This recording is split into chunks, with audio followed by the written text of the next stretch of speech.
r/the10thDentist. Thistonidwiz says. Quit giving dogs jobs. What is with humans and work?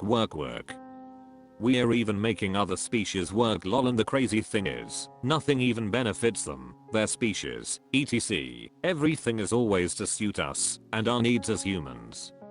Like honestly, the dogs never asked for a job, it was just forced on them, so we as humans could manipulate their talents for our own benefit.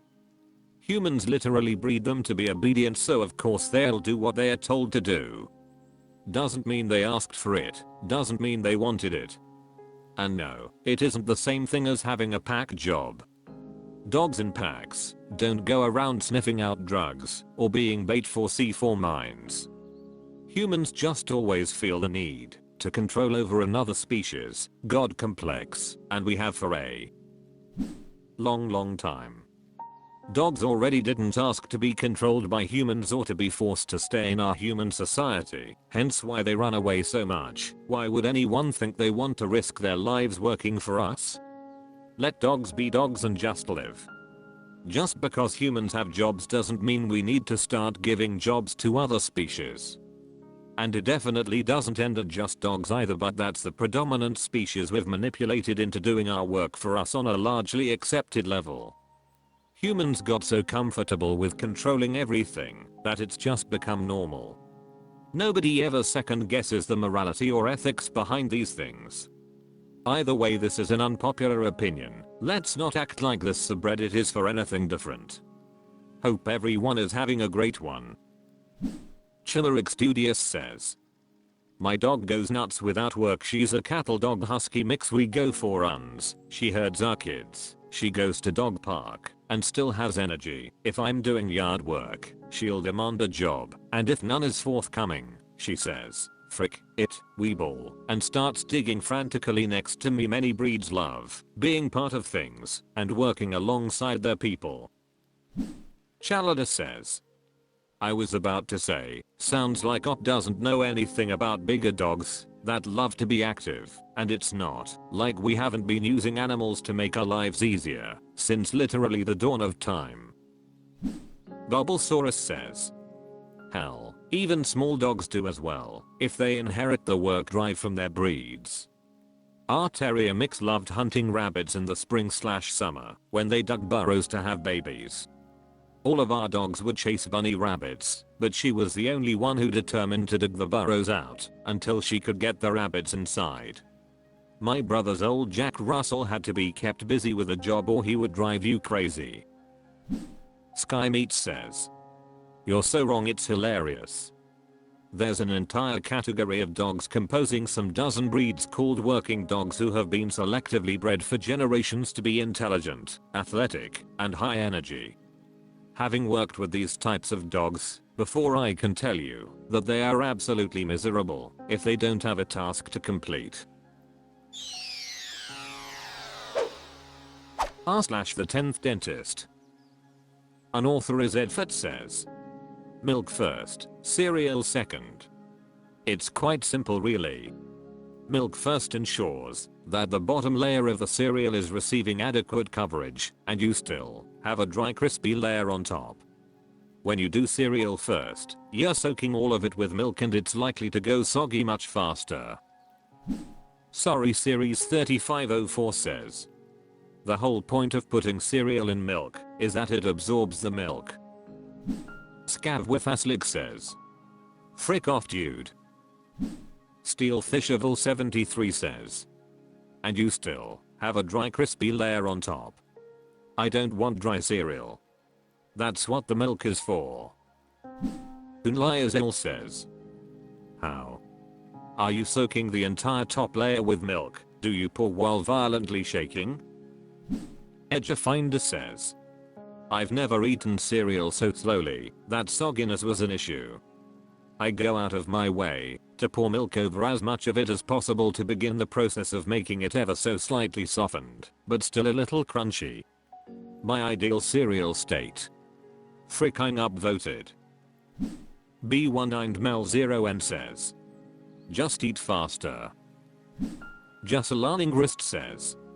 You monster, upvoted. Mission Register 6124 says. No milk.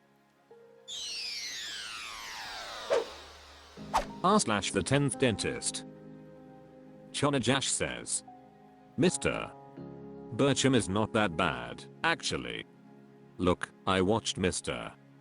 Birchum, all 6 episodes. I have a very hot take, it's not that bad, actually. My main takeaway is that it should stop branding itself as a comedy. There are maybe 1 or 2 funny jokes I remember laughing at from the whole 6 episodes. Mr. Birchum is just not funny. Also cut the episode lengths in half, they're way too long. However, as a slice of life conservative adult cartoon, it actually excels at that. The plot of each episode is engaging and relatively realistic, allowing you to really put yourself in the character's shoes and relate. The Birchum family feels pretty grounded too. A lot of love was put into the show, and it kinda shows. Problem is that Daily Wire animators don't have a big budget, so the show looks kinda ugly. The characters have pretty vibrant and well-defined dynamics between each other. Carponzi, the woke strawman guy, and Mr. Birchum have a humorous, albeit not very funny, rivalry together. He's the series antagonist, and plays that role well. Whenever they're out in public, they always seem to run into each other, and once that happens, conflict always arises. Carponzi always includes Birchum in stuff despite them hating each other, so he's actually a pretty nice guy.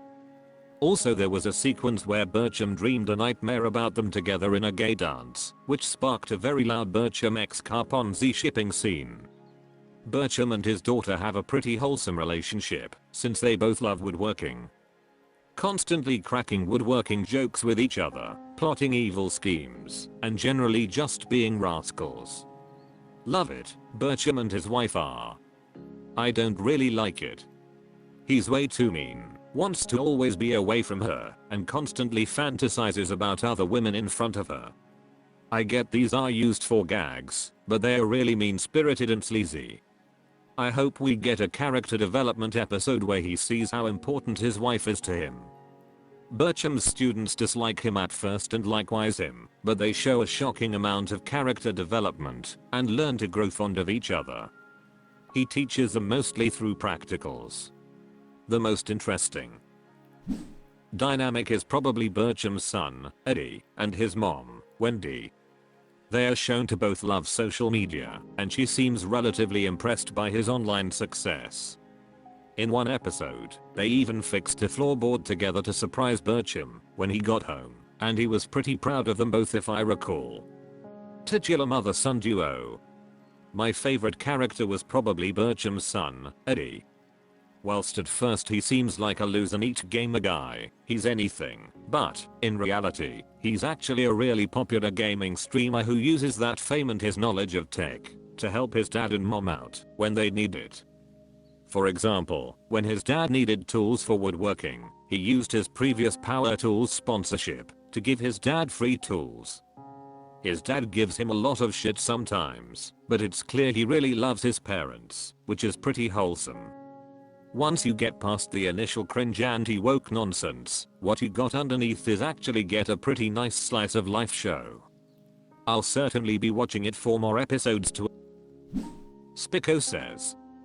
The show is just a quagmire of anti-woke non-SENs and clearly aim for a very hateful crowd, who funnily enough some of them dislike the show for the inclusion of a token gay character Mayo, but it has the opportunity to do the funniest shit ever and make Birchum x Carponzi real. Never going to happen obviously, but god that would be great. Equivalent Desk 9579 says. I mean it's just a pretty standard boomer core show IDK. I thought it was gonna be an abomination, but now it's just another mediocre adult cartoon lol, and sometimes the anti-wokeness is weird because they undermine it. Like for example Patrick Warburton's guy says real men push their feelings down with alcohol and violence or something. Which is a type of joke I feel a lib would make. IDK it isn't too offensive honestly, like I said just mediocre. DM me your husbando says. Honestly it doesn't even go that hard against woke stuff, I've seen liberals make harsher self-roasts of woke stuff. It's just not a very funny show, and not that entertaining as a slice of life show either. The characters just feel extremely generic to me. My Usana Mesmed says, trying to be funny and failing is so much worse than just ignoring it altogether.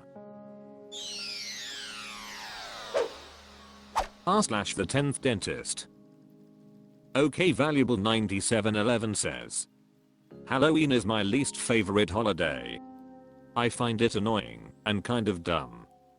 It's kind of hypocritical that we tell kids not to talk to strangers and take their candy, but that's exactly what we do when we take them trick-or-treating. I don't like trick-or-treaters. They pound on the door and ring the doorbell aggressively, and it makes me not want to give them any candy, let alone answer the door. A lot of the decorations are too disturbing to be displayed. Like zombie babies. I hate those and zombie animals. There was a spider skeleton decoration, which is stupid because spiders don't have bones. I liked it better as a kid, but my family insists on decorating the house and putting up this annoying witch sitting in a rocking chair on our porch, and she laughs non-stop for hours. All of those Halloween decorations that make noise are annoying as hell. I like autumn, but I do not like Halloween. Spirited Worker 5722 says, Bro is scared of Halloween decorations. A Horse and a Medfriday says, I don't often use the term curmudgeonly, but I feel it's appropriate here. Wooden Computer 1475 says, there is a skeleton spider, which is dumb, because spiders don't have skeletons. What made you so salty? Frothy025 says, Ops mad the witch stole their favorite rocking chair for shaking their fist at kids and screaming get off my lawn you whippersnappers. Yuckfew says, I don't have any interest in Halloween, but I can just ignore it. I live right on the edge of town and trick-or-treaters don't come to this neighborhood. Foreign Rock 6944 says, I actually kinda agree. Just not really my thing.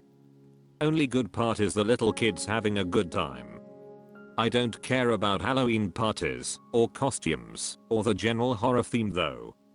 And it's always a bunch of teenagers / immature adults' excuse to be a nuisance. Throwing eggs, toilet paper, etc.